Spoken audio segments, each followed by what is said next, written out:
Drama Kerana Cinta Itu Dusta mengisahkan tentang Sufyan yang mendirikan rumah tangga bersama Orchid, seorang wanita yang lebih berjaya dan berpengaruh daripadanya.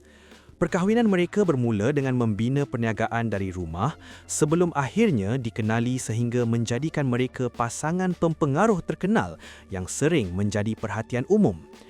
Di sebalik kejayaan itu, kebijaksanaan dan ketajaman strategi perniagaan Orchid menjadi tunjang utama, manakala Sufyan setia memberi sokongan di belakang tabir.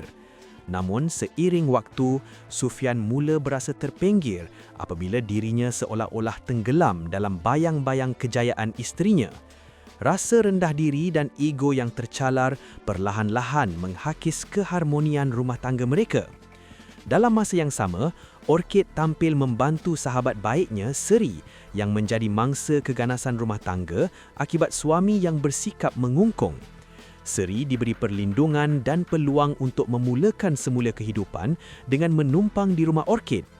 Namun kehadiran Seri membuka ruang kepada konflik yang tidak dijangka apabila perasaan tidak puas hati dan rasa tersisih dalam diri Sufyan mendorongnya menjalinkan hubungan terlarang dengan wanita yang diselamatkan oleh isterinya itu.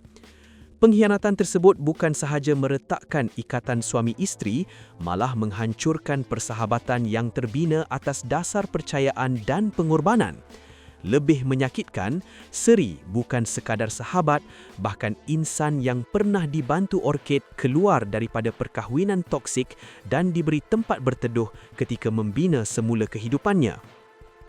Sebagai figura yang dikenali ramai, setiap gerak-geri Orchid menjadi perhatian netizen, sedangkan dirinya sedang menanggung luka yang belum terubat. Dia terpaksa berdepan dilema antara mempertahankan maruah yang telah dipijak atau memilih untuk terus berdiam demi ketenangan. Lebih ironis, sebagai pasangan pempengaruh yang sering memaparkan kebahagiaan di media sosial, kisah cinta mereka yang dijadikan konten akhirnya membuka pekung di dada apabila konflik sebenar mula tersingkap satu demi satu. Secara keseluruhan, drama ini menjadi refleksi tentang cinta yang diuji oleh kuasa, populariti dan ego. Ia cuba menyampaikan bahawa cinta memerlukan kematangan, bukan sekadar perasaan. Tanpa empati dan komunikasi, hubungan mudah runtuh walaupun kelihatan kukuh di luar. Jalan cerita ini juga menjadi kritikan terhadap budaya mengejar populariti. Apabila hubungan dijadikan jenama dan sumber pendapatan, batas peribadi menjadi kabur. Tekanan untuk sentiasa kelihatan sempurna boleh memakan diri.